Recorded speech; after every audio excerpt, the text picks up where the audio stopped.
I went to Astranis, I just never thought that I could work at an aerospace company. While I was there, the subject matter of people building real things, science, technology, and engineering, with this sort of view of the future that we want an abundant, better, brighter, more equitable future for humanity, kind of made me realize, like, okay, my dream of building a sci-fi film studio is not as crazy as what these people are doing, building rockets, robots, and satellites.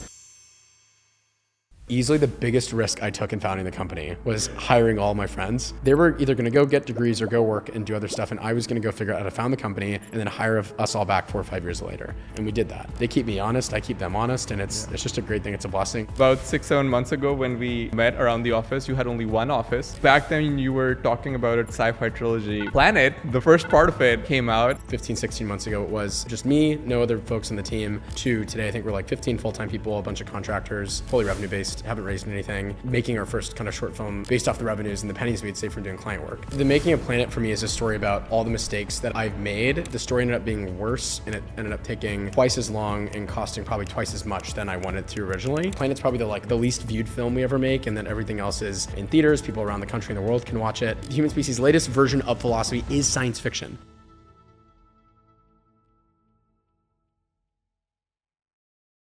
Jason, thank you so much, and welcome to your own office. Thanks for having me. Welcome to We the Builders. About 6-7 months ago when we met around the office, you had only one office, and I hadn't published my first episode. Yeah, so growth, fair to say, come some way. And back then you were talking about a trilogy, sci-fi trilogy you wanted to publish somewhat at the end of the year. You don't share a timeline with me. You don't share what month, but Planet, the first part of it came out. I rewatched it before coming here. And with the resources you have, that is an incredible, I guess, achievement. And you had 1,000 people show up live for it. I'm sorry I couldn't be there. I was at another conference, but tell me about the making of Planet and how, just the story behind the scenes. The Making of Planet for me is a story about all the mistakes that I've made. When I was in middle school and high school, I think I made 15 short films, a feature film and a half, as I like to joke. And I knew a lot about fiction filmmaking, fiction screenwriting, and movie production. And Planet for me was the experience of realizing I hadn't touched or tried to make anything fiction for 6 years and relearning all those same things that I learned so long ago, which is a little embarrassing. And the story ended up being worse, and it ended up taking twice as long and costing probably twice as much than I wanted to originally. But now looking back at it, I'm happy that happened, despite how painful and upsetting it was that it went down that way. Because now we get to apply those lessons for the first feature length movie, which is obviously congrats. Thank you. Yeah. A whole scale order of change. And so the Making of Planet was really a story about going from 15, 16 months ago, it was just me, no other folks on the team, to today, I think we're 15 full-time people, a bunch of contractors, fully revenue-based, haven't raised anything, and making our first kind of short film movie based off the revenues and the pennies we'd save from doing client work. And I realized too that it was Planet's probably hopefully the least viewed film we ever make, and then everything else is, in theaters, people around the country and the world can watch it. And it was a chance for me to make a art film in a way. It's slow, it's moody, it's dark, in color, tonally dark. Yeah. And most of our, I don't think it's gonna look anything similar to the first movie we'll put in theaters. I think it'll be totally different, a lot more action-packed, fast and fun. But it was cool. It was really fun to get to do that and flex that muscle. And boy, what a learning process. What did you have to relearn? Because you had to, if I remember correctly, you mentioned you had a lot of client work and you're bootstrapping this entire thing, right? So I'm sure you're involved with that part. And then you have to get into this unstructured probably zone where you can write the script and tell the story. Yeah, so for the company, I think it's 80, 90 weeks old. And only about 6 of those weeks did I get to focus on Planet. Oh, wow. Which sucked. Ideally, it would have been half the time I could have focused. Which is also insane. You don't hear about this in Hollywood.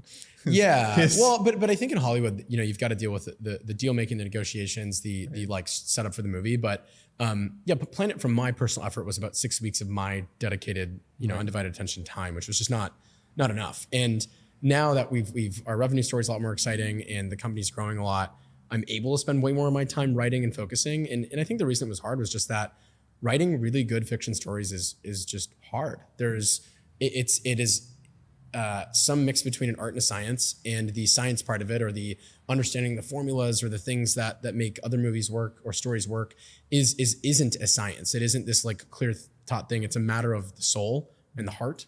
That's what art is. And having to relearn that, and I'll forever be learning that, has been it's just really hard. And I'm just incredibly excited to jump into the next one. You said you had to flex that muscle, and a lot of things about fiction storytelling you had to learn. What do you, and you're just describing telling the story from heart and soul is like one of the biggest things I guess you had to relearn. What are some other things you had to relearn? Well, I thought, and this is commonly the case in my life, the things that I think will be hard are easy, and the things that I think are easy will be hard. Which is, now that I know that, I constantly am like, well, do I think it's easy or do I think it's hard? I thought that the story was going to be easy and the production and post-production would be hard. The post-production was certainly tricky and painful at times, but actually what I believe is that our team is probably one of the most efficient production and post-production teams on the planet. But the story part, we've got a lot to learn and grow into. And so I just keep coming back to that. Like the script was, Planet was originally a 50 chapter novel outline. And I think actually by the time this is out, we'll have published the short story that was written along with Planet. Because for every movie we make, we want to publish a fiction piece of work as well. Because we're often what I've learned the past year for me is that going straight into screenwriting is really hard. And starting with novel prose is a lot easier, because I grew up watching a ton of movies, not reading a lot of books. Now as an adult, I read a lot and I don't watch as many movies. And that's partially because I don't think there are as many good movies that are being made or coming out anymore. But as a result, I read a lot more. And so for me, what I found is that writing things, like even for our feature films, like I'm writing them as novels first, just to get like crappy prose words on a page and then like adapt our own work for the screenplay. It just feels, it's maybe slower, it is more laborious, but it does feel more creatively fulfilling. And to me, I think something I've learned is that feeling like every stone gets unturned in the creative process is really important for me when we're going on set and we're investing all this money, time, and people's life force into making movies and producing them, that we know that every creative decision has really been explored, thought about deeply. And so I think that continuing with Planet was the hardest thing. The production, I think, overall went pretty smoothly. We did a lot of extra shooting days and pickup days. Before Planet, you always hear stories of these big movies that do pickups and reshoots. I'm like, man, these idiots, they don't have their story together. Why don't they just have their story together? Right. It still happened to me. And so, I'm hoping with the feature film, it doesn't happen as much. But realizing that is the point. It's hard. As advanced as cameras and visual effects technology has gotten, having good written words that matter to the people that are making them to tell a good story is still really hard and just takes a lot of time and focus. What was recruiting the cast like? Honestly, it was pretty easy, knock on wood, but I've had a very good streak of luck my entire career with finding great cast members. We put out sides or sections of the script and we share that with the internet. And then we get people to send in their audition tapes. And I think in about a week, we found our principal people. Dr. Everin Khan is played by Stephen Miller, who's this incredible stage actor from Texas. He's also just the brightest, sweetest guy. And if you watch the movie, you wouldn't pick up on that. He's genuinely like one of the nicest humans I've ever met. But in the movie, he's terrifying. Of course. And then Alex Platt, who played Grease, originally auditioned to be Dr. Khan, but we realized we wanted an older Dr. Khan. And so, but Alex's performance was so incredible. And he's just doing so many. Alex is in a bunch of big movies now himself, and his career is really starting to take off in an exciting way. And getting to work with somebody who's just that talented of an actor it's incredible. And then Amma, she's got such a small part in the movie, but she's such an incredible actress, Ariana. And so I'm hoping we can work together on more stuff in the future. And we just did through the internet, flew everyone out from Texas, the East Coast, and LA.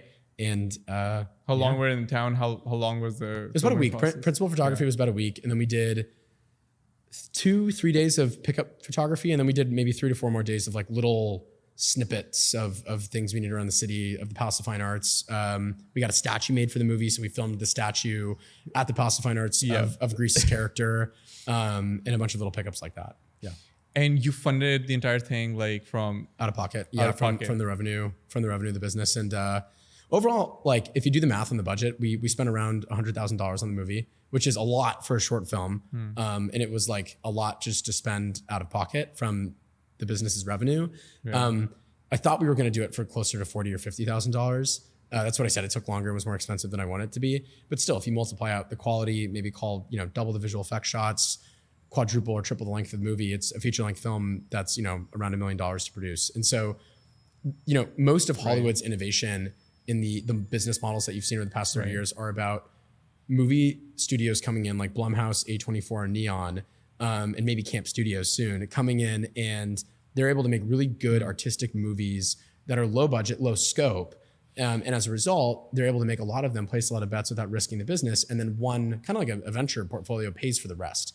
You haven't seen that extend into sci-fi or fantasy or bigger scope movies because doing a bigger scope at a really reduced cost is really hard. But as someone who has a background in visual effects, CGI, and kind of world building, and that's what I've wanted to do for 15 years, I think we've got a secret sauce that'll allow us to create a big sci-fi trilogy for a fraction of the cost. And point being, like, give us the permission to do that from a financial point of view with studios, so that we can go and make a really big sci-fi trilogy series.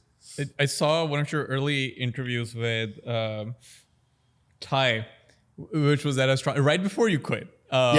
Which was a fun one, I think. Like it's like always fun to go back to older interviews because you're in a different frame of mind. The thought process is different. You talked about how you were previously at Astranis, and just a block away still. Just a block away, and this company's making satellites. Pretty cool company, raised hundreds of millions of dollars, right? Earlier you mentioned how I think we were talking off camera about decision making, and I think that opportunity itself was leaving something else really good on the table. You talked about it, and then that Astranis opportunity actually gave you the permission, right? It's through S3. You started S3 while you were there, and that just gave you the permission to go do things. Was that really the turning point where you realized, I could just do anything? I think I've always wanted to build story. Right. I never knew that it was going to be called story.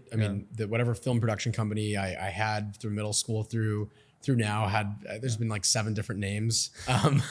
I always knew I wanted to do this, but I decided to not go to Hollywood to do like the coffee boy PA on movie sets route, because I felt like I just knew too much about visual effects and CGI and filmmaking to. I wanted to just apply that knowledge directly and get more experience doing full stack production. I worked at 2K Games for a while, had a lot of fun there, met a lot of incredible people who have mentored me along the way. Worked in the music industry for a while. That was horrible, but it was still a great learning experience and fun.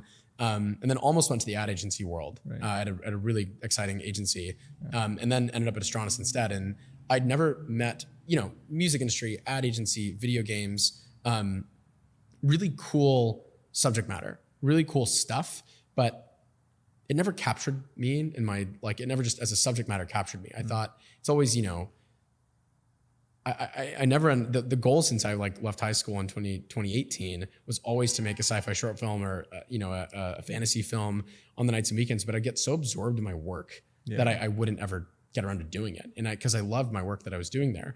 And then when I went to Astranis, I just never thought that I could work at an aerospace company. I didn't think I had the mental firepower to do that. And while I was there, this subject matter of people building real things, science and technology and engineering, with this sort of universal, like anyone who's building this kind of stuff has this almost seemingly shared view of the future, that we want an abundant, better, brighter, more equitable future for humanity. And that, we can really have a real impact as an individual in making that happen. And growing up in school, I just never was taught that was a thing we could do.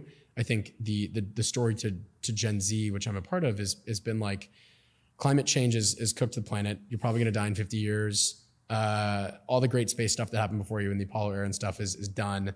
And you're not going to be a part of the future, and you're going to suffer the consequences of it, but you're not going to be able to change it. And that sucked to hear. And Astranis was a breath of fresh air, because the 300-400 engineers in that building over there proved that wasn't the case. And then that led to me wanting to know, are there other people that think like this too? And it turns out there's a lot of them, but not as many as there should be. And so that experience then of doing S3 for a year showed me all these different people building these different ambitious things. Kind of made me realize like, okay, my dream of building a sci-fi film studio is not as crazy as what these people are doing, building rockets, robots, and satellites. But maybe I can help them tell their stories, and there's a synergy between the nonfiction and the science fiction. Yeah. And so I guess that's where that came from. So, it's funny, around that time I was thinking that Becky, I think, published in one of his articles that last century, the number of new sci-fi writings, like he published this graph, right? Like have been going down since 1970, oddly. Everything starts in 1970. Yeah. Right? It just like kept going down. And we got inspired by a lot of the sci-fi, like which led to all these inventions. And I went down that rabbit hole. I'm like, holy, we're in trouble. Like we need to get people to write more sci-fi. So I hosted a couple meetups, and my hope was that people who are and more hard sci-fi. So this was, I think, beginning of last year or the year before. I hosted a couple coffee meetups, and I got engineers and scientists together. I was like, you guys should write sci-fi. I was like, that was my thought process. I don't know why. I was like, yeah, you know what, you guys should write more sci-fi if you're interested in writing at all. I think we just generally need more sci-fi, and that's where things are going to come out of. And then I realized, that's probably not my calling. And I paused there. I'm like, okay, somebody should go do this. And then I discovered you. You were, there you were. So that's interesting that sci-fi is going to help inspire the next generation to start new companies, inventions that we haven't even seen yet, that we can't even probably visualize yet. And like, I guess humans are visual consumers, or is it increasingly so more true because of social media? You bring up a lot of points. I mean, a few things that popped to mind are like, that the drop of sci-fi writing that gone down in what started to go down in the 1970s through, you can interpret that graph a lot of ways. I think a common way that I hear people like Palmer Luckey or Delian from Varda interpret that is that they came up with all the good ideas, and now we're just sort of catching up to their ideas. There's definitely truth to that. But I think part of it is, I don't fully accept that answer. I think we need new sci-fi writers, and there are new visions of the futures that we can have. Why do you think that went down? Well, I think they got old and they passed away. Like Arthur C. Clarke, Asimov, these people. Right. It's like they did their work and then nobody really picked up the mantle. So answer one is that I do think that they grabbed the low-hanging fruit ideas, and that now the ideas that sci-fi writers today, like myself and others, have to grapple with are a little different. It's either the hard sci-fi of exploring what their crazy ideas were and making them more reality, and what does that story look like is one. Another one is, I'm pretty convinced that it's likely we'll build the future and build some pretty insane stuff in the future. Like think Isaac Asimov's The Last Question story, kind of crazy, but we won't do it if we kill ourselves first. So there's a lot of writing, and I would argue science fiction writing to be done around what the future of governance, what the future of safety, and preventing ourselves from dying looks like. And I don't just mean from existential threats like, oh no, a solar flare got really bad, or that's part of it. I also think that there's a big part of it is, almost like Project Hail Mary. There's things like this. But there's also I'm reading that one. That's a great book. Yeah, there's also viruses. There's things, but I more mean, despite how advanced our technology is, we are still not a unified species. We still really enjoy killing each other, which is really sad. And that how do you deal with that? How do we as a species come to grips with that reality? How do we decide to handle it? Do we go for the strongest wins, which is what we've done historically, what we're doing now? It gets hairy really quick. And I hesitate to start talking about this in a podcast because it gets really philosophical and ethical really fast. That's out of my domain to talk about in a sort of nonfiction setting, but in a fiction setting, we can explore it really easily. Especially when you start thinking about what transhumanism looks like, what the future of neural engineering is going to mean for what it means to be human. There's a lot to explore there. And also, I think that the physics and the way that we understood reality, a lot of that Cambrian explosion of understanding happened in the 20th century. So it makes sense that the science fiction writers were able to talk about it then. I think over the next 100 years, as we see, I think probably another Cambrian explosion of knowledge and understanding about the way our universe works, we'll see even more new writing because of that. On that note, we're developing the Idea Factory book by John Gertner in partnership with Infinite Films into a creative nonfiction film. And why I say creative nonfiction, it's not a documentary, because a documentary is about things that are happening that you can film. Idea of, Bell Labs is long gone. So we're doing a lot of period filming. We're interviewing people that were there at the end and creating, I think, a movie that in genre has never been made before. And I was rereading the book for the third time last night. We're getting ready to start filming in the next few months. And I was just rereading how John Pierce, who ended up becoming, big leadership at the lab, he was critical in so many of the inventions that in innovation that happened there. He named the transistor. Right. He was a sci-fi writer. He was this polymathic ideas guy, word cell. Right. It even in the book doesn't say word cell, but it says he was a word guy, which I think in San Francisco parlance we would call him a word cell. And he liked writing a lot. And I started going down a rabbit hole yesterday of reading his science fiction stories. And so to your point, the idea of getting scientists and engineers to write is awesome, and they should do it more. We absolutely need it. John Pierce from Bell Labs did it. You can absolutely do it yourself. So it's directionally correct. Yes, and I think we need more of it. Absolutely. Yeah. Also, we need more stuff to adapt. So, scientists and engineers should write stuff and give it to us to adapt. We'll cut a good deal. A contributor program. So there's that level too. But I spent a lot of my time thinking about the concepts. I think another weird view I have on science fiction is that in a post-religious society, which we are, even if I define a post-religious society by one where the majority of the society is no longer governed by religion, which I think by the numbers you could agree that that's true, no matter what your religious or philosophical view is to some extent. What takes its place, or what could take its place? What are we governed by? Culture? What are we governed by? Is it more culture? It's a mix of a bunch of things, I would argue. I mean, part of the society is still governed by religion, part of the different religions, culture, just the need to survive, stories. But my point is that, also, you could also say that after the BCs and the early AD years, philosophy writing went down a lot too on that curve. All the, the great philosophers kind of did their thing, which I think is mostly true. But science fiction in the 21st century is the modern epitome of what philosophy should be, because we're living now in a new world where technology is as part of the world as our human experience, as we as humans are. So what I mean to say is that science fiction itself is the new form of philosophy. It is the 21st century's latest edition. Human species' latest version of philosophy is science fiction, because it's how you grok with the world, it's how you think about it, and what the future should or should not look like. Because it starts to leave the self. It starts to think about how one will modify the self, how we're already modifying ourselves with technology.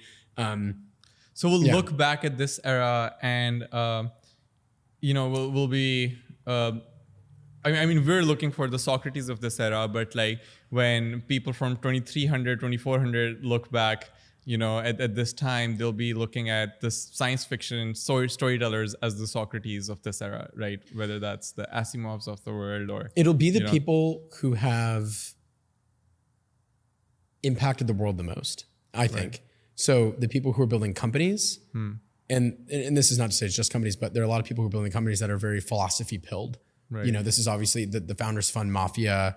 That's a huge thing that they talk about a lot. Is how much these are all philosophy nerds, and it makes sense when you're building the kind of companies that they're building. You have to have a way to reckon and think about what you're building. Right. And I 100% think that Heinlein, Clark, Asimov, these names are we already refer to them as if they were philosophers, because they have so much predictive power in the future. I totally think so. Yeah. Fascinating. So the next generation of stories you want to be able to work on, fiction stories. You mentioned governance is one of them. How does a future I guess world model look like? What got you interested in that? In the idea, in the idea of governance? Yeah, in the idea of governance. Well, it's a big problem. I mean, I've grown up in... What part of it? I've grown up in fraught political times where I don't think personally the political world that we live in started getting so bipolar as soon as Trump took office. I think it really started around the Obama era too. A lot of the parts of the right had a really negative reaction to him becoming president. I think that swings back the other way when someone like Trump becomes president. People weren't happy with Biden. People weren't happy with Trump. Point being, people are very unhappy with the way that politics in America at least are working. Right. And it's like, man, that's tough because so much of the rest of our society is working pretty dang well. Right. And what will we ever have a governance system that makes people more happy than or not just happiness. I'm not saying that's the only thing to maximize for, but more prosperous, abundant, equitable, and happy. Is that governance? Is that governance system like no governance or like least possible governance? I don't think so. Well, this is okay. What we're getting to is the point of speculative science fiction, or speculative writing about the future. The answer is I think the number one thing you have to consider in the future is how to not die. And not to sound like Brian Johnson, but he's got a point with that, philosophy that he's developed around don't die. Right. In the future, destruction is going to be even more democratized than it is now. The ability for one person or one entity or system to cause more harm than other people is only going to keep increasing over time. How do you reckon with that? How do you create a society? How do you create safeguards for our species? I think the principle that I think about, what's the right moral framework? What do you optimize for? Right. I think it's agency. I think that the number one thing we should seek as good moral people to protect and defend for ourselves and others is agency, the right to choose. If you're developing neural brain chips and I don't want one, I should always have the right to not have one. And this sounds obvious. It sounds obvious, but okay. But depending on how you develop certain technologies or governments and power and government shift. Very easy to have another COVID-like situation where, if you don't get a brain chip, you can't travel to New York or whatever, right? That's one way to look at it. That's 100% right. It's not like it hasn't been done before. And it's tricky too, because the counterfactual, let's not let's just take the COVID, whether you're viewing this and you are on either side of that aisle, forget that. Let's just take the thought experiment of that. Let's say that actually you don't know if the vaccine to the thing that isn't COVID that we're talking about is working or not. Is it fair or not to block travel rights? Yeah. My point is that it gets really sticky and really philosophical, and you have to think about these things really fast. Yeah. So governance is super interesting. I also think a lot about governance in a spacefaring civilization, and I also just think about there's the Ray Dalio idea of cycles of empires and things, and there's a lot of feeling and considerate, thinking that maybe the American cycle is done. I mean, you watch Ray Dalio's incredibly animated videos on his YouTube about these cycles, and you watch one of these and you think, sure seems like America's cooked. And I would as an American, I would like it to not be cooked. So of course. But also, I think all the people who move to America would like it not to be cooked. I think that's exactly right. I think probably a lot of the world would like it if America wasn't cooked. A lot of the world would like it if America was cooked. But would like it. More than half, probably. More than half. Not the ones who are getting paid. Not the ones who are getting paid, not the ones who are benefiting from it. But But you can at least accept, forgetting the present, that those cycles he's talking about are pretty realistic. Yeah. Can those be avoided in the future? We are probably how do we avoid continually resetting our civilizational? We maybe would have had civilization and be spacefaring a lot sooner had we not killed a lot of our brothers and sisters in warfare in centuries and millennia prior. Now that weapons and technology is getting even more advanced, how do we not do that into the future so we can continue just go out into the stars? So this is the thing I think about a lot. I think every one of our stories that we're developing is thinking about this a lot, and it's really interesting. I think humans have this innate need, this survival instinct, which and they make up stories in their head for why they need to go to war with someone. And I don't know if that's going to completely go away, and I don't know if that's a governance problem. Well, it is a governance problem when you have to decide how you deal with it. Because you kind of got two options in that scenario, I think. You got the option to let them roll over you, or you got the option to fight back. Right. And then if you are the governing party, how do you motivate or force your citizens to fight back? It gets, so I guess in the end, it's or who even decided to go to war? How was that decision made? Was it an act of terrorism or a small party of individuals, or was it a whole country, nation, or planet that decided to do it? Right. So I think it is about governance. The nature of war has changed since World War II. Quite a bit. And it's going to change quite a bit more. It's going to change quite a bit more. But this is not what we were here to talk about. Well, this is a great dinner table conversation. We're going to continue. Well, it's definitely not what we're here to talk about. I spent a weird amount of time thinking about it though, because of writing sci-fi. It's like, well, what, my big thing is that we've never seen good space warfare in movies. Like true sci-fi space warfare. And I'm looking at the Star Wars book right behind me. Okay. I don't think Star Wars did it right. I love Star Wars, but they didn't do space warfare realistically. What did they get wrong? Oh man. Well, first of all, re-entry. Putting your assets on orbit onto a planet you're invading is a big deal. I think it's unlikely that you're just going to be able to blow up a planet in quite a while. I don't think you can just do the Alderaan thing. Right. And like that's one. Which you see in Foundation as well. Also, you can argue that if you wanted to kill everybody on a planet, if you just do enough nukes, that's going to do it. And the dust cloud is going to kill everyone anyway. So it's like, if you think about it, the Death Star is a pretty inefficient innovation. However, I say this as a guy who made a movie about building an artificial planet. So take what I'm saying with a grain of salt. Well, there's the re-entry as like part of the combat. There's the orbital mechanics and the way that you're planning your, a lot of sci-fi works look at like spacefaring warfare as like a navy. And that's a fine way to look at it, except for orbital mechanics come into play. When you're, sea captains, you're dealing with wind mostly, and really your trajectory. It's pretty simple as far as naval combat goes. In space, you're dealing with orbital trajectories. You're dealing with avoiding radiation. You're dealing with, you can hide behind things. A lot of it is just about, a lot of space warfare, you wouldn't even get within sight distance of a target you're going to strike or be striked from. A lot of it's a technology arms race. So my point is that there's so many interesting rabbit holes that you can go down to make space warfare really interesting and terrifying and scary. Three body problem, like I think. Oh yeah, that I think the first or the second book has really interesting space warfare implications that aren't even about lasers or weapons, but one little ship is able to decimate a whole fleet. So I don't know. I think that stuff is interesting. Are we entering the first era of space warfare? Yeah, we've been at war in space since the Cold War, and it's an interesting time for space warfare because so much of it is about the ability to communicate with ground forces. There's a few layers to it. There's the ability to communicate with ground forces, and that capability comes from space today through geostationary satellite programs, increasingly more through LEO programs, low Earth orbit programs.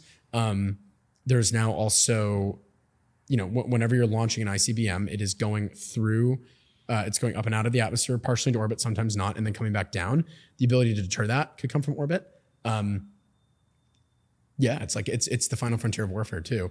And we're only doing it on one planet right now. We're not even looking at how that would work on interplanetary or for other things like that too.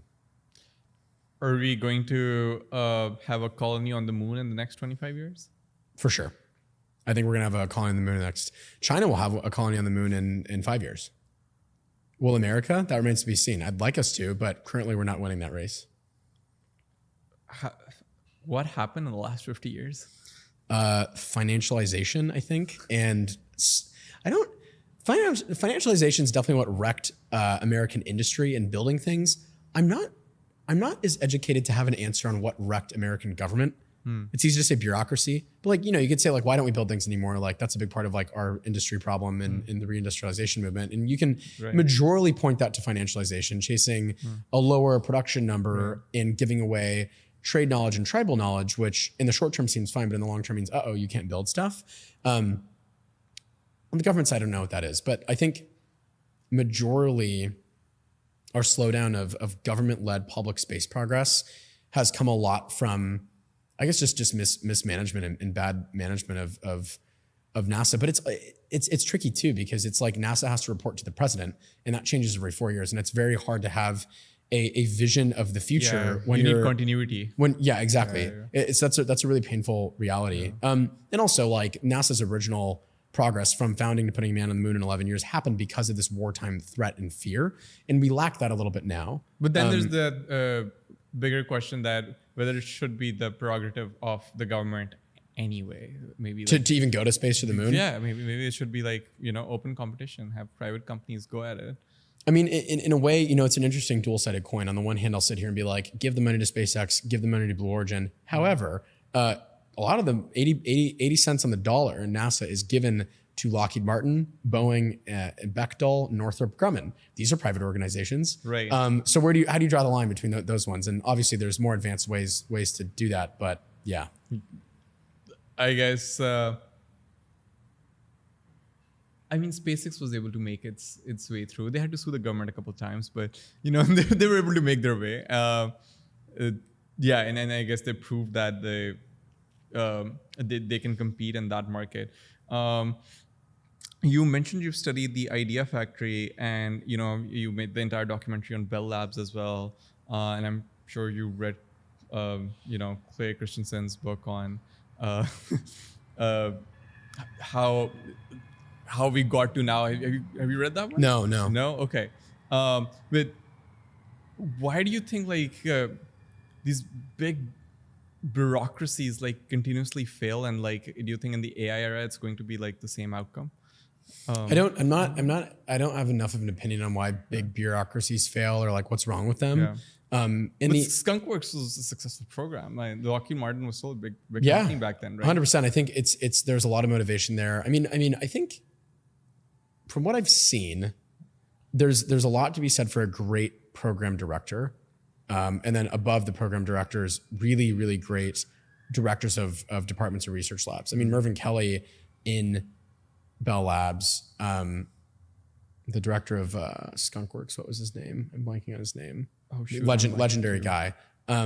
There's a lot to be said. Elon with SpaceX. There's a lot to be said for incredibly active, hard-hitting, dedicated leadership in that regard. That has the financial flexibility to focus on building great things, and it doesn't have to deal with a lot of the financials. Doesn't have to deal with a different president every 4 years. There's a lot of benefit to that, and that's really hard fought. I was thinking about this morning while I was working on our Idea Factory film, which hopefully is out sometime early in 2026.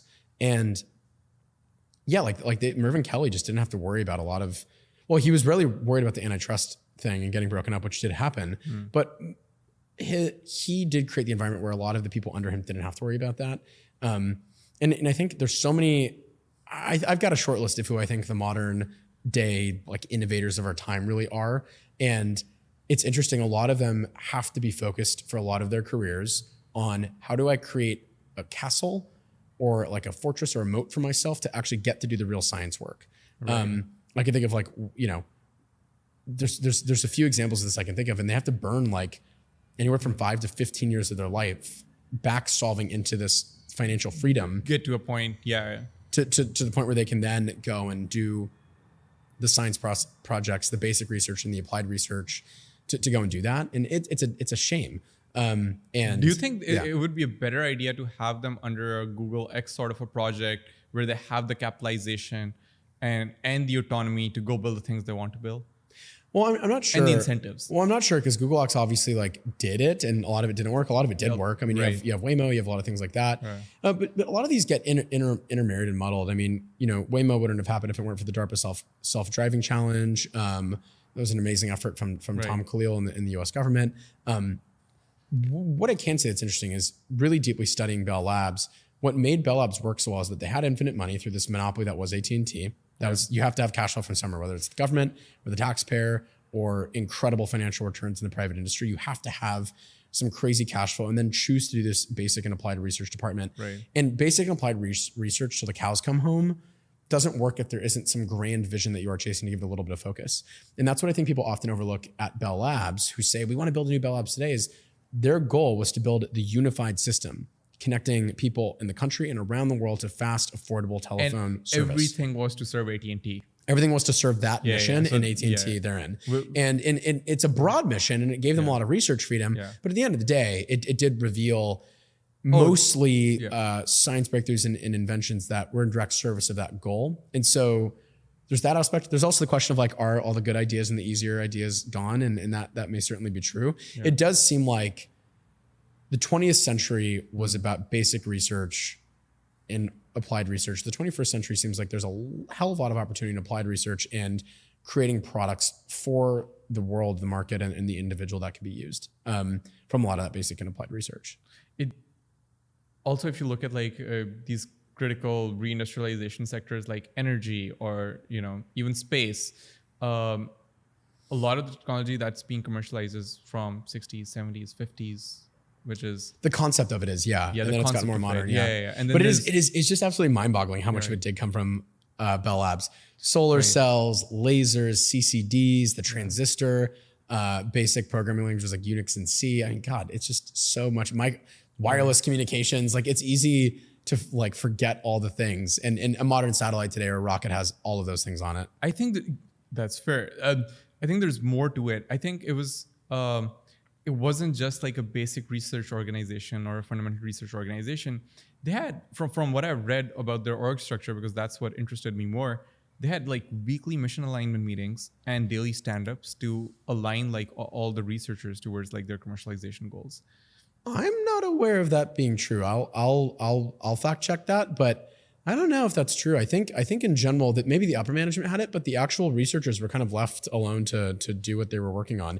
They did have to, you had to create a case number. You had to like write a pitch for what you want to do, and it could just be a few pages. They'd bang them out in a day or two. They didn't take weeks and months. That would get assigned a case number if it was approved by AT&T and the director of Bell Labs, which, for the movie that we're focusing on is Mervyn Kelly. Okay, so since we were talking about Bell Labs, I think that's a good segue into story and running this company. What have you learned about being a CEO in the last like 6-7 months since we met? I feel like so much. I feel like in the past 6-7 months, I've actually been a better CEO. I won't say like a great one necessarily, but much better than the first 12 months. The first 12 months to me felt like boot camp. It was a lot of unlearning, it felt like, and I still feel like I have a lot more left to do, but I do like year 2 compared to year 1. I'm like, wow, I feel so much better. What are the top 3 things you had to unlearn? I think number 1 for me was that I spent a lot of time with deep tech companies and soaking in the like SpaceX mafia, how to build a deep tech company, general philosophy, which I think is mostly correct and pretty understood and solved. Like reading about how Elon built his companies, researching how other successful deep tech companies have done what they've done. I think you get a lot of that. And I was like, oh, well, I'm just going to apply it to what I'm doing. And then I realized I'm an art company. I'm not building rockets, robots, or satellites. It is different. Right. And trying to decide what things to take with me into building story. That was a big one, was just unlearning any way I thought about building the company and doing what was right from first principles of what made sense in our given scenario. That was number 1. Number 2, is there a specific instance you can share where you were like, oh, maybe I shouldn't have done this way? Every day. There's like many. No, I don't have a specific one. There's too many. The second thing I can think of like unlearning, I don't know if there's any other unlearning ones, but I mean, you hear this talked about pretty endlessly, and there's a reason. It's like having just the best people, great people that are mission aligned, want to work really hard, and you can give them as much agency as possible to work on stuff and get out of that. I, before working, founding Story, didn't get to have a very collaborative creative career. I was kind of the one-man band guy, whether, it was in all of my previous jobs. And so I never worked with a director of photography. I'd never worked with a director of photography before. I never worked with producers before or like kind of different. It was mostly just executive stakeholders. And then I was the one producing it end to end, or vendors or things like this. You were full stack. It was full stack. It was just me. Okay. And so learning to collaborate was a great, honestly, it's my favorite part of my work now is the collaboration. I used to be like, I'm going to write everything and do it all on my own. And if I could, I would do it all on my own. And I've just fully flipped on that in the past 12 months. And I'm really happy I have. It's like, life is short. I would love to make amazing things with amazing people, give them the due credit and make sure everyone feels like they get to have a real part in it and that they're rewarded for it and that they get the recognition for it. And I think that's really important. And in the creative industry, I think that is a scary thing to feel. It's like initially the core idea is mine. Yeah. And then you at a certain point decide to share it with the team. They start to change it, make it their own. And you have to walk a narrow path as the director or the leader of a creative org and decide how are you going to protect the soul of the story? That's at the end of the day, the job of the leader or the director of a creative thing is how are you protecting the soul of the story? And Ron Howard said that. And I love that quote. I think about it all the time. And that was a great thing of learning the collaboration. And then the third thing I think is learning how I want to be a writer and director. What do I want that to look like? What things am I comfortable delegating and giving other people creative control on, and what things am I not?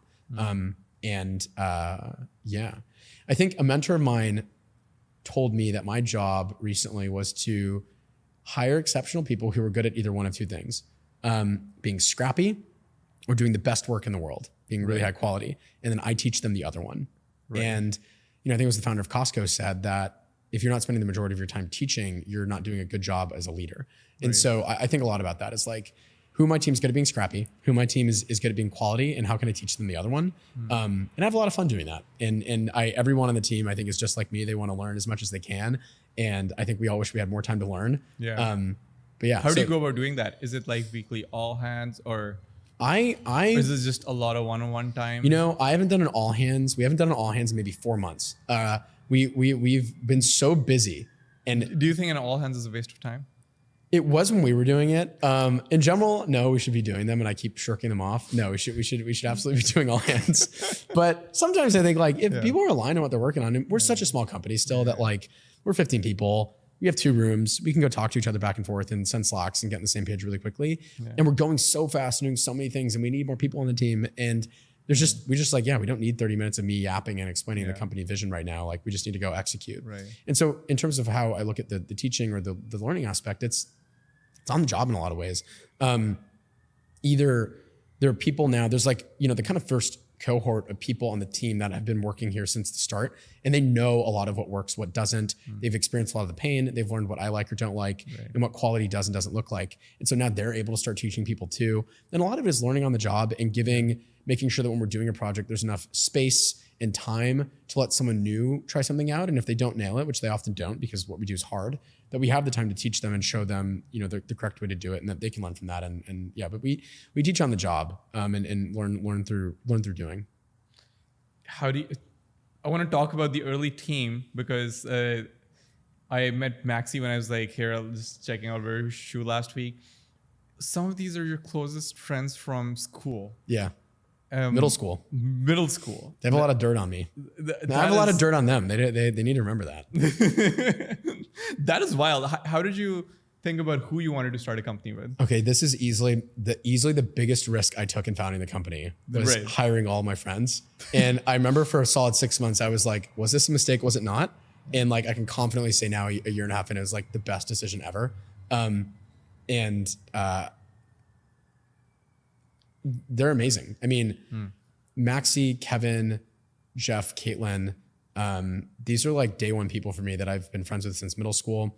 To start, Caitlin and I actually didn't hang out a ton in middle school, high school. We would our families would do dinner parties, and all the adults are like being crazy in the other room, and then me, Caitlin, and her sister in the other room talking about like Harry Potter or stories. Caitlin was into writing, and now she's my assistant writer and editor, and is amazing. And we only started working together, I think 9 months ago at this point, and it's just been amazing. And she's like critical part, like my key collaborator when it comes to writing and story. Kevin lived with me for a year as an exchange student, and then as soon as he got his visa, like started working with me in story. But like Kevin, Maxi, and Jeff and me, I think there's like a day when we graduated high school, we were hanging out in the summer, and we kind of all looked at each other and kind of like agreed that like they were either going to go get degrees or go work and do other stuff, and I was going to go figure out how to found the company and then hire us all back 4 or 5 years later. And we did that. And Maxi, after high school, Maxi, Kevin, like we made tons of short films in high school. We did a ton of projects after school. And then, kind of in the last 5 to 6 years, Maxi's been on a ton of sets with me. And then Jeff's, anytime I've made a video or film, there's been composed music in it. Jeff made the music, or Sister made the music is his artist name. And that's just been such a big part of it. We have so much trust with each other. We see each other fall a lot, but I think the most inspiring thing is like how much all of us have grown in the past year and a half is like mind-boggling. We're all deeply proud of each other, and they keep me honest. I keep them honest, and it's just a great thing. It's a blessing, and like I think for people that want to spend a lot of their lives building things, you have to figure out how to have your personal life a part of what you're doing. Yeah, either your spouse or your family or the people you're working with are your best friends, and I'm beyond thankful to say that that's the case for me. was it, what was it like in the beginning, and has your personal relationship changed or evolved since you started working together? I think it's gotten deeper for me. Like it's more trust in these. I have more trust in them. I think like, yeah, I don't know. I think there's just more trust in like just more of it. What was really cool to me is that like, maybe I'll say it, when we started it out, I was the hungriest of everyone. And I was like, I'm like, we're going to do the thing. And they were like, yeah, cool. Yeah. But now in the past year, like they've lit their own fire. Right. And that is the most inspiring thing to see. And on days when I'm a little tired, to see them show up with such energy and vigor is like, whoa, okay, cool. We're going to do this. That is awesome. So I have also like always hired like few of my friends along the way. And I actually, on my way here, I was thinking, oh yeah, I have this one really smart friend in the Philippines, these really two smart friends in Europe. I should figure out a way to bring them here. Yeah. And maybe work together somehow. But I think this goes like one of two ways, where either the relationship strengthens and you figure out a way to integrate your personal life and professional life. And the other part I hear is where, you know, it's not the same. And skill like, issue. Yeah, maybe the professional relationship is really great, but the personal like sort of diminishes. Skill issue. Skill issue, empathy issue is what I would say to that. Skill issue. Or empathy issue. I mean, yeah, it's like it's either a skill issue, which I would like, yeah. It's like if the friendships are suffering, then like, I don't know, like I think everybody knows at the company that I'm going to put the company before everyone, including myself, right, in my own health. As long as the expectations are like, well, yeah, it's like at the end of the day, my responsibility is to the company to make sure that we succeed, and they feel the same way. Yeah. And then like it's just like don't be too dickish to each other. We all get short. We all get like rude with each other sometimes. Yeah.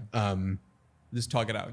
Talk it out and try to improve. Try to be kind and get a beer, talk it out. Try to be happy while doing the thing, which can be hard, but yeah. I guess that's a fair point. Like in most cases, it's like if it works out, it's like the best thing, and if it's not working out, maybe you shouldn't work together. Or just like, I don't know, figure it out, or like upskill. Yeah, it's just like it sounds like a skill issue. Just like figure out how to get along. Like lower your ego. Normally, it's normally like if people aren't getting along, it's an ego issue normally on one side or the other. So that's a fair point, because like the nature of your relationship sort of evolves. Now you're accountable for things. Okay. Beyond that, how do you think about time allocation? You mentioned like you think a lot of your job is now, training this talent and like sharing a lot of learnings that you've had over the last whatever years you've been working.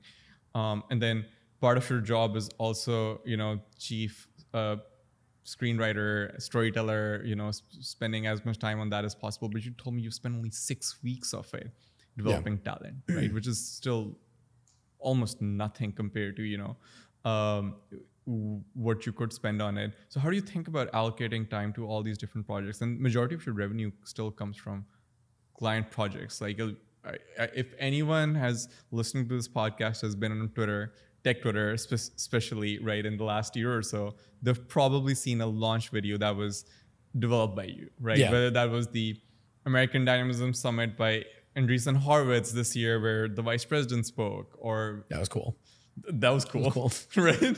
Or whether it's a fundraising announcement, or a company's releasing a new product, right? You're working on these incredible projects, and I know these are the ones we're more familiar with, and there are probably many more projects you're doing in the middle of nowhere or like all over America, right? That don't pop up on tech Twitter, right? Totally. But still like super important, super relevant. So how do you divide your time between all these projects? And it's a very small team. Yeah, there's that quote, it's not prioritization unless it's painful. Because it used to just be, you think that you say no to things. Steve Jobs always says that, and it's true. But what they don't tell you is that saying no to things is you have to say no to things that you do want to do. Yeah. And I go back and forth between this mental model of like, yeah, we should just focus on like one or two things. Like that's it. And then I go back and forth between like, man, Jensen and NVIDIA built NVIDIA, and SpaceX exists. And these are hugely complicated interconnected systems. And they don't like, SpaceX doesn't have the option to be like, well, like we just want to focus, and like the flight computer isn't working, and it's like ruining our ability to focus on like the thrusters No, they have to figure it all out. And so I try to balance the mindset of like, there's a lot of projects we want to do that we deeply believe. Well, the way we decide we want to do something at Story tends to come from, number one is impact. We don't initially think of revenue at all. We just think about, is this project something that's going to have a lot of impact? Because what you mentioned is correct, is that the past 18 months, 90-ish% of our revenue has come from client work in videos that are people are paying us to produce for their companies to represent them. None of our work on my channel or anything like that is paid for. It's all, we've just out of pocket done that. In the next year, what we'd like to see flip is 90% of that revenue shift to being from streaming shows. So we're developing 2 at the moment shows for streaming services that you can go and hopefully watch on a big name streamer soon. And then after that, you can judge. Can you say more? No. It's if you like our stuff now, you'll like this. And I think though that these shows that we're developing are infinitely better than anything we've made. And I don't just say that as like subtle improvement, but like, so much of S3 and stuff was crappy because it was just like, here's the tech. There's no human story to it. There's no drama and emotion. These shows have that, and I think are really interesting. And are there more documentary style shows or proper? The 2 shows that we're developing now are nonfiction documentary, but there'll be other stuff in the future that'll be fiction. I'm excited, for sure. But the documentary nonfiction stuff is awesome and really cool. And then which streaming service do you think right now is producing the best TV shows? Today in October of 2025, it's Apple TV. It's Apple TV, like hands down. I think HBO is starting to do a great job again. Yeah. Netflix is struggling. Yeah, I think they're really trying to fight YouTube, and they're trying to, they're going to bring podcasts out now, and they've gone for we've got capital to burn and eyeballs to fill with content, and they've taken a quantity over quality approach. Yeah. And it's pains me a bit to see, because I remember in 2013, 14 that I desperately wanted to have a Netflix series until about 2019, 2020. Yeah. They produced some good original series, and then they used to. Yeah. And I mean, Netflix, that's what House of Cards was an innovative, defining thing that changed television and changed the way, just innovative in every way. Yeah. And it was more expensive than anything before. And I think they've just dropped the ball, and they're chasing data, they're chasing numbers. And, it makes me sad to see. I wish that they would be serious again about developing really great originals. And I love Netflix deeply. I still think that they're one of the better brands, but I do think they've been tarnishing the past few years by trying to compete with YouTube too directly. And then YouTube in the meanwhile has just been a steady improvement, slow, year over year, getting better and better. And YouTube is really exciting right now. And but to say for us at Story, we think a lot about what's the impact going to be. How is it going to serve our new big public goal of we want to make movies in theaters that you can watch and are smash hits and are the next kind of big movies that people want to go back and see the sequels of in theaters. And it's a big monstrous goal. We'll keep trying until we get it. And everything else we want to, like, how can we build the brand story of Story and us as filmmakers to get you to show up for us when we go to make a movie in theaters. And also developing the stories that they deserve to be on a theater screen. Like Planet is infinitely better to watch on a big screen than a little one. Yeah. And I don't think, not all content's like that, but Planet certainly is. And the movies we're making for theaters are like that. So we want to see that change in the next few years. But in terms of my time management allocation, I am trying really hard to prioritize. Having money to hire great people to work on other things that you want to see done and exist in the world, but you can't necessarily work on directly is a good way to do it.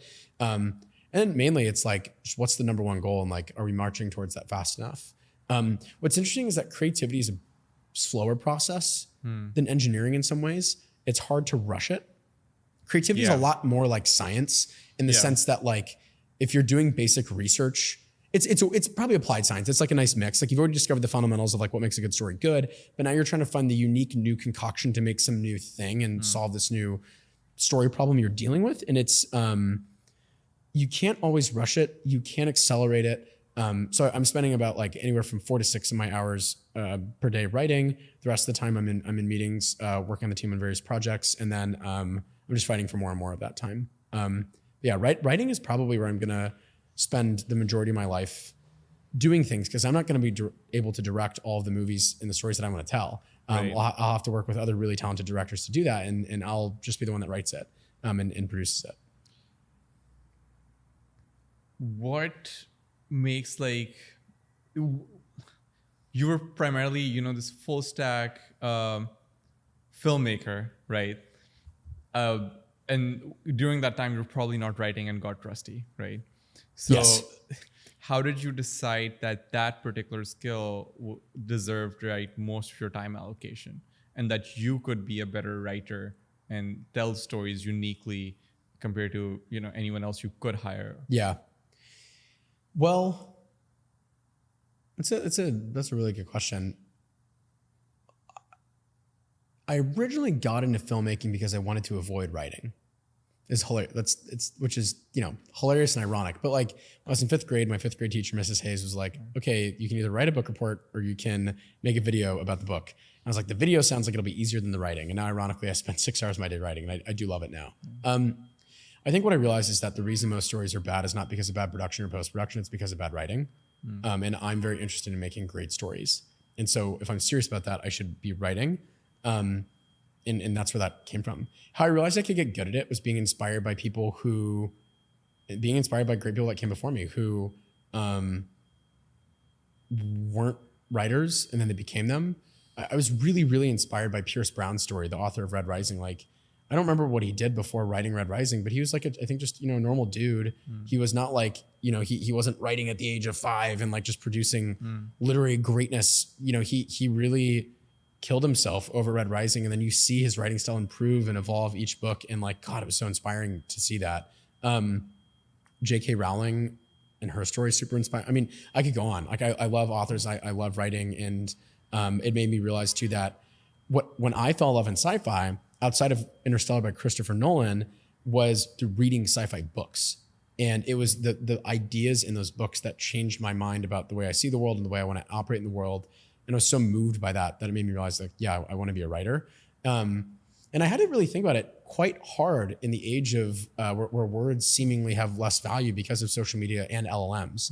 But I've landed on that they're immensely valuable. AI is never going to replace it. Increasingly valuable. Increasingly valuable. Yeah. I don't think AI will ever replace writing I agree. all out. And like, I think it could help it. It could, some writing will maybe change, like maybe add copywriting, just whatever. But like, man, your experiences shaped your writing. Yeah.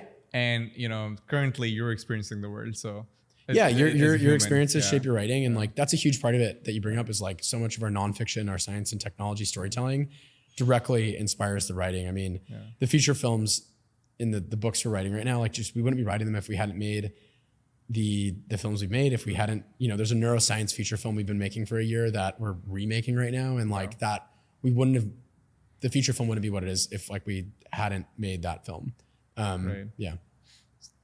Do you, when you start writing these, do you think about like J.K. Rowling style, I'm going to start writing a novel and then, you know, maybe a show is going to come out of it, a feature film, short film, like that's for us to decide later. But right now I'm like, you know, writing chapters really, of a novel. You know, it's really interesting that you say that. Currently, that is how I'm thinking about it. But previously it wasn't. Previously it was like, I'm writer's block. Let me go pretend it's a book and write a chapter of it. But now I've just fallen so deeply in love with prose writing and novels that it's like, that's what I'd like to do.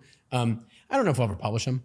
Like, I think they're meant for writing now to adapt and know that every stone was overturned in the search of the real story for the condensed movie. Because the movie, I don't know what the WPM, I should look into this, like what the word per minute conversion is of a movie versus a book, but I imagine it's like 100th as many words, or like probably like a 50th. And so, you know, it gives me, I'm a volume guy. I really start with quantity and then refine to quality. I'm not just like a writer where every word is meticulously thought out. It's probably just a result of my Gen Z TikTok fried brain where I just like spew and then I have to edit down and condense. So it's sheer reps. For me, it's sheer reps. There's a word counter on my website. If you ever want to judge if I'm being honest about what I'm saying, you can go on my website at any time and see how many words I wrote in a given day. That's cool. I love it, actually. It's like, it looks like a GitHub repository tracker, but it's for my word count. And then there's like a mysterious project code name. Oh, interesting. So it's even like, yeah. What's the word count? Can you give me what the word count is right now? So jasoncarman.com. Well, it's not going to give him the full dash. I think I'm 8,367 words this month so far. Really low. Next month is novel writing month, November novel writing month. And but if you hover on each of the boxes, it'll say the words per day. Yeah. That's really bad. progress. And but it's because I've been in outline writing land. Right. In outline writing land is like that's the high level writing. Then you build that blueprint that you then go and you write each, the prose itself. So when November hits, man, I'm gonna be dying. So you're writing both for clients? Oh no. Not, I mean, writing for clients, I'm I will say I'm a pretty damn good copywriter, and I can write for our clients like voiceover scripts quite fast. We have a team that works on the initial writing for our client projects. They do that, and then I review it. Right. No, it's fully the prose and the fiction. Right. And then I do work with our YouTube team, Caitlin and Liz, on the YouTube scripts, because every week now we're publishing like multi-1,000-word essay. That is what we use to make the main YouTube video, because we're uploading weekly on our channel again. Is this just your channel? Yeah, so we're exploring. Yeah, and it's exploring everything from science stories and startups. So it's nanotechnology was the last one. The one before that was the history of American science. Right. This coming week is going to be about El Segundo. And these are not sponsored. These are like just people. content. People sponsored them, but the content in the story is like fully not sponsored. Like we're doing that. Yeah. Oh, okay. So this is like that's not client work. This is not client work. This is right. There's a story you want to tell. Yes. And then sometimes people want to pay for it. Yeah, that's exactly right. Right. Yeah. Okay. Why do that amongst all the other things you're doing? Well, because what got us here was doing S3 and doing weekly uploads. When did you have this realization that maybe you should keep doing it?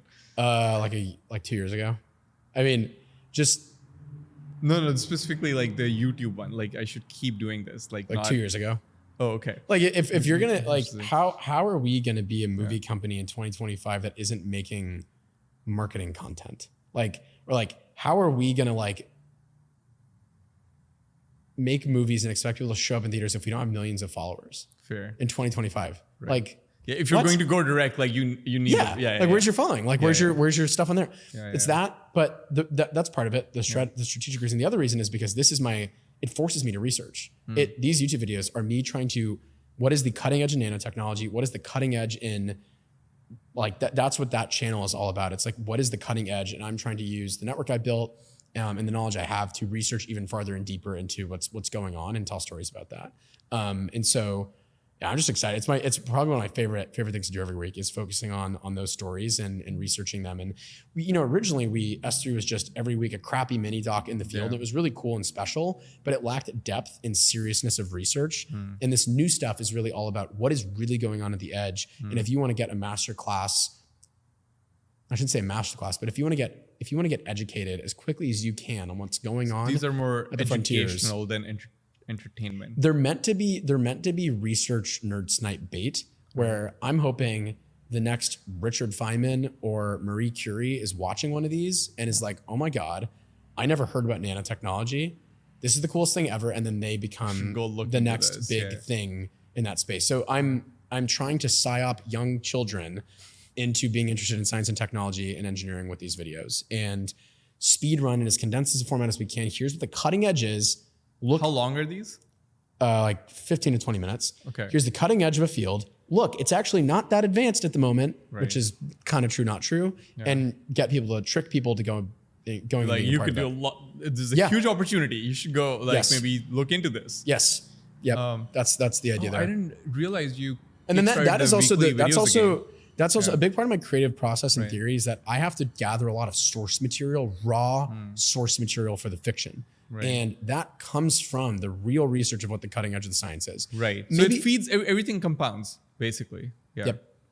I didn't realize, because I think in between somewhere there, like you stopped doing the weekly videos, right? Like we took a pause on it for 6 months because there was so much client work going on and we were focused on Planet, and it was a hard time in the company too. Yeah. So we just had to focus. But then maybe 2 months ago, we were able to go back to weekly. And so now we've been back on weekly since. And this week's exciting. It was actually our first video kind of starting to get back up in the views again, which is cool. And then also we pivoted to be I'm in a lot of the videos and really, which was a year ago unthinkable. I did not like being on camera, and I've really had to train myself to get better at it, to get good at it, to enjoy doing it. And that's been a big unlock too. Yeah, a lot of the early videos, you just weren't on the camera at all. Nope. And then, Nope. Yeah. What have you learned about marketing? I know you were also at 2K Games where, was it Ronnie 2K? Yeah, you got to work with Ronnie 2K. My boss for two years, still a friend. Yeah.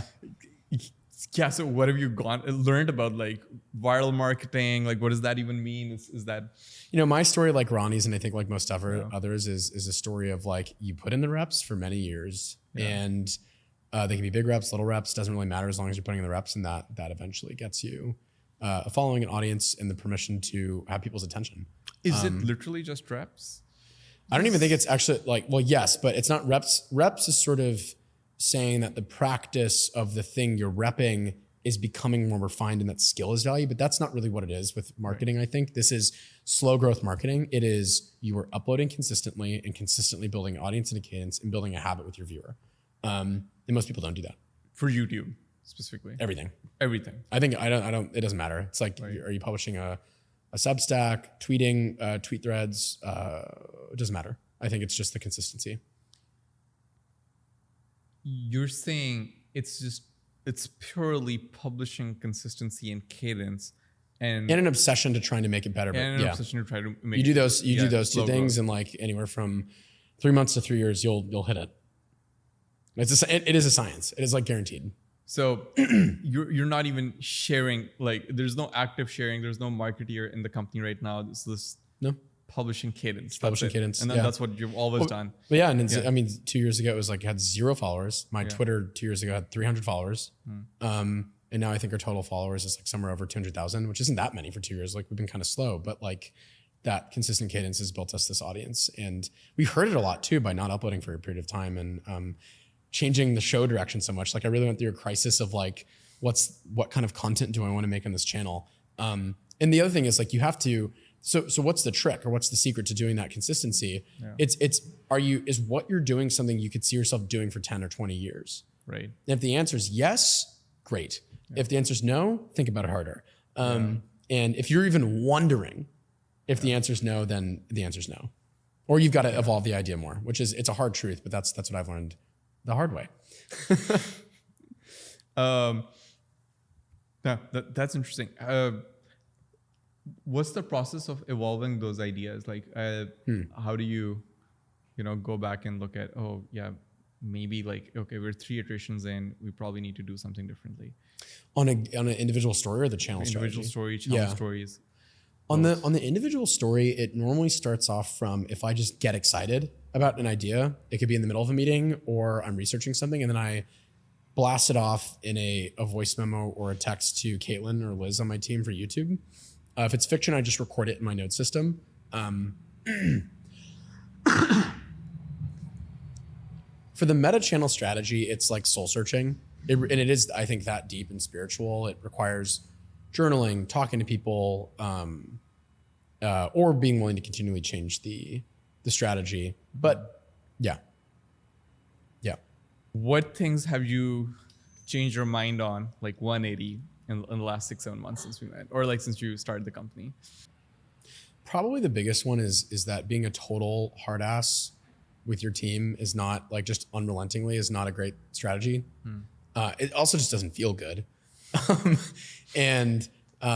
selfishly there's that, but also it's just not a great strategy. And like, I think so much of company building philosophy supports that it is a good thing to do.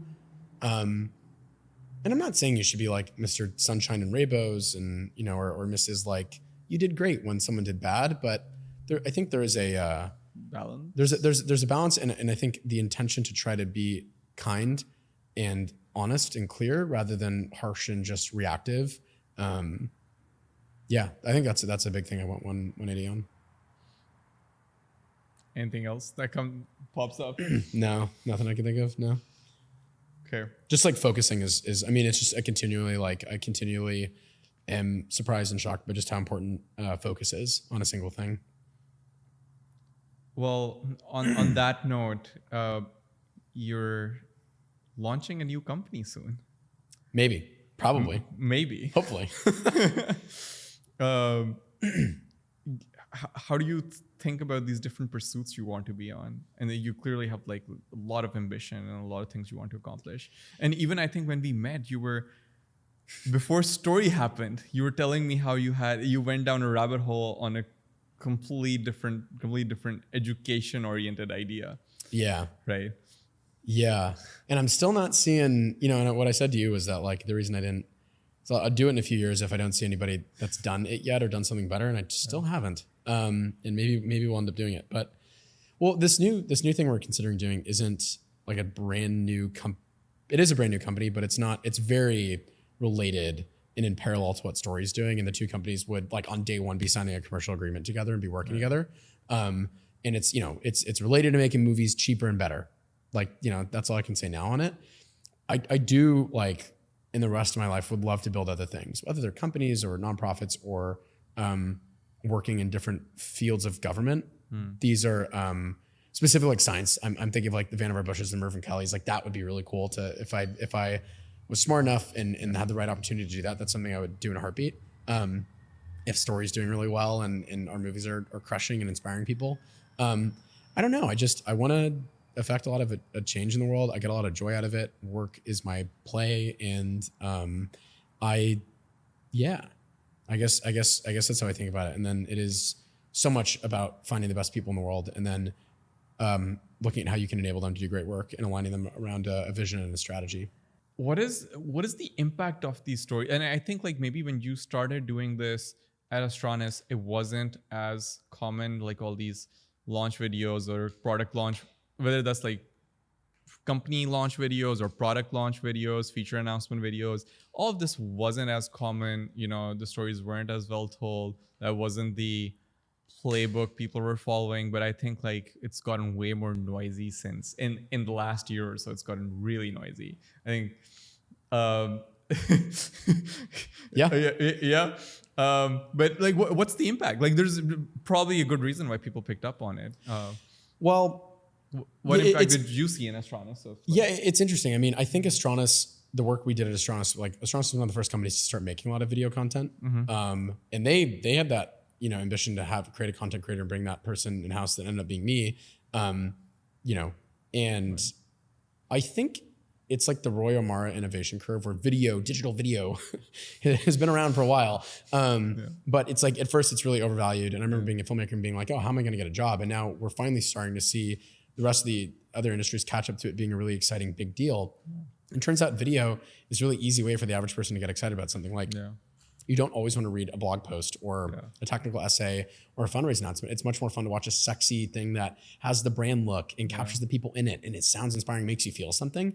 And so I don't think launch videos or announce videos are going away at all. I actually about a month or two ago, I did think that. I was like, oh God, this is a bubble. We're in the launch video bubble. Oh no, and I've helped create it. Oh God. But like, it is annoying when people directly bite our trends consistently. And I'm like, okay, get a new like thing. Like stop copying the American Dynamism video we did. Like get something new. But I actually think it's like going to be the new norm, much in the way that you do a press release when you're a company and you have something to announce. I think you will, like if you are in 2025 and beyond, a company announcing something big or small and not releasing a video with it, you're making a mistake. Unless you don't care about the world knowing about it. If you don't care about the world knowing, then just like do the press release or tweet about it. But if you want some people to know, and it doesn't always have to be a huge announcement, you should be making some sort of video with it. And I think something that companies are just starting to understand too is that the quality of the video, it not being like crappy thrown together thing by an intern or kind of agency slop or AI slop. That the quality of the video you're making speaks to the quality of the organization you're building. And so having like something that's really high quality. It's a message you're sending out. It's a message you're sending. It's a signal. You're showcasing the identity of the company in that video. And also I think I see increasingly companies become more, it's almost like a commercial from, commercials used to be really good. There was an era where commercials used to be really good. And at least like the tech bubble Twitter I live in is adopting like these commercial style storytelling now. And through these videos, and I'm like, some of them, not all. I don't think everyone's caught up to that. And we don't even. We don't do well. So we don't do anything for consumer software or B2B SaaS. I mostly think it's cancerous and evil and should die, and so we don't work with them. Mostly joking, but no jokes. Jokes aside, some of them are no, they're not sponsored. They yet. have a natural KPI growth thing, and we don't need to help them market it. So as a result, we don't get to do the fun ads. We get to do like the cool. Here's our robot that's going to reindustrialize America. Look at how cool it is. Videos. And I love that, to be clear. But yes, I do agree, and I do love seeing all the more creative like ad concepts and things that are coming out. Right. We're going to wrap up here. This has been a pleasure. Maybe in a year, it'll be a wilder journey you'll be on. It'll be fun to catch up. So we'll just wrap up with some quick things that I care about. What's your favorite food? Favorite food? That's easy. It's hummus and then naan or pita. Hummus and naan or pita? Yeah. On repeat, you could have it. On repeat, I eat probably a canister of Sabra hummus every day. And okay, maybe it's once every 2 days now because I was having like health problems relating to this. But I love hummus, and then honestly, any carbohydrate I can put in hummus that is like bread, a cracker, something like that. Yeah. What's yours? Oh, there's so many. What's your favorite? I think I can have Pakistani barbecue almost every other day. It's spiced in a different way. It's garlic, turmeric. Oh, that does sound good. Ginger, okay. yeah, Cool. done over charcoal. Pretty healthy too, yeah? Yeah. Nice. Hummus and pita is not. It's really, yeah. But not. I have quite a few. There's like some other things I can too. repeat. Me too. Yeah.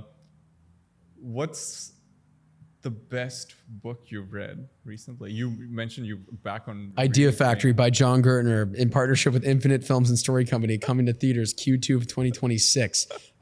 In all seriousness, Idea Factory is one of the best books ever written on science and technology. I judge people who haven't read it, who work in the science and technology I think field. I should reread it. I read it with a very different perspective and things I wanted to do about 3 years ago. I think I should go back and read it. If you read that, yeah. if you reread it or one reads it, trying to guess at the magic or or what made Are you it reading work, or doing Audible? I did both. You did both? Okay. I did both. I read the first time I read the Audible, then I read it physically. Now I'm rereading it. Is it just me or do you just like perceive things differently in both formats? Yeah, I think so. I mean, Right? it's nice. Audiobooks are nice because you can hear it like it's a radio show. You get to experience the narrative. But I think reading Idea Factory is a magical journey if you realize that the author is better than most authors at writing and that he's not putting it on a silver platter for you. John is not giving, I think John has opinions. Although when I talk to him, he acts like he doesn't have opinions on what made Bell Labs really work well. He's got some, but he plays coy and maybe he's just really honest or maybe he's like hiding something. But no, John, when you read the book, it feels like you are unraveling the mystery of Bell Labs yourself and that you're the one that gets to try to decide and understand what made it such a magical organization. I love that book. I love The Rational Optimist. I love almost every sci-fi fiction or fantasy series ever written. I love Red Rising. I love Lord of the Rings. I love Mistborn. I love Brandon Sanderson so much. I could J.K. Rowling. I could go on. But like that's my top of the list answer. How would you rate the Foundation series on Apple TV?